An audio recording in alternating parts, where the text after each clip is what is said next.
নমস্কার বন্ধুরা, দেখুন আজকের আমি এসে গেছি ওই রামপুর শারদামণি হোস্টেলে।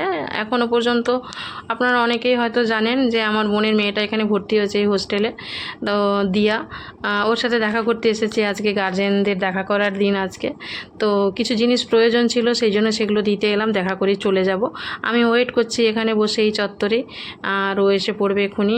এই তো বলতে বলতে এসে পড়েছে। এই যে অনন্যা, ওর ভালো নাম অনন্যা। এই যে বান্ধবীরাও সব আছে সঙ্গে, এসে টুক করে একটা প্রণাম করে নিল। আর এই যে বান্ধবীগুলো সব টুকটুক করে প্রণাম করে নিচ্ছিস তোরা সব। বা খুব ভালো লাগে জায়গাটাতে এলে। এদের জীবন খুব সত্যি খুব নিয়ম শৃঙ্খলার মধ্যে এরা থাকে। তো একটা সমস্যা হয়ে গেল এখানে আসার পরে। দেখুন এর গলার মধ্যে দেখছি দিয়ার একটা বড় মতো একটা র্যাশ হয়েছে। এটা তো একটু ডক্টর না দেখালে হবে না। দেখি হেডমিসের সাথে কথা বলে একটু অ্যাপ্লিকেশন দিয়ে 2 দিনের মতো নিয়ে চলে যাব, কারণ কি একটু ডক্টর দেখিয়ে নিয়ে আসতে হবে। মাকে একটু টাটা করে দে বাবা। হ্যাঁ, মাকে বল ভালো আছি, তুমিও ভালো থেকো। আর হচ্ছে গিয়ে বাড়িতে গিয়ে ফোন করব। আর আপনারাও একটু বন্ধুরা বলে দিন, ওকে আশীর্বাদ করুন, ও যেন ভালো থেকে মন দিয়ে পড়াশোনা করতে পারে। ও যেন নিজের পায়ে খুব তাড়াতাড়ি দাঁড়িয়ে পড়তে পারে। এখন লোকের পায়ে হাঁটছে ও। আর এই দেখুন আরও সব গার্জেনরা এসেছে দেখা করার জন্য।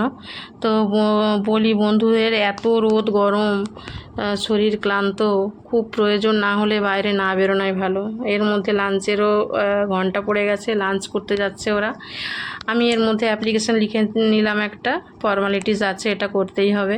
হেডমিসকে এই অ্যাপ্লিকেশানটা দিয়ে আমি নিয়ে চলে যাব। লাঞ্চ এই যে হয়ে গেছে কমপ্লিট, সব থালা ধুয়ে যে যার রুমে রেখে দিচ্ছে যে যার মতো করে। আমরা এবার চট করে বেরিয়ে পড়লাম। তাই ঘড়িতে 12টা 12:30 বেজে গেছে। এই যে আমাদের দিয়া রানী চলছি নিয়ে। আর 2 দিন পরেই ডাক্তার দেখিয়ে একটু ওষুধ দিয়ে পৌঁছে দিয়ে যাব। বন্ধুরা সকলে সুস্থ থাকবেন, ভালো থাকবেন।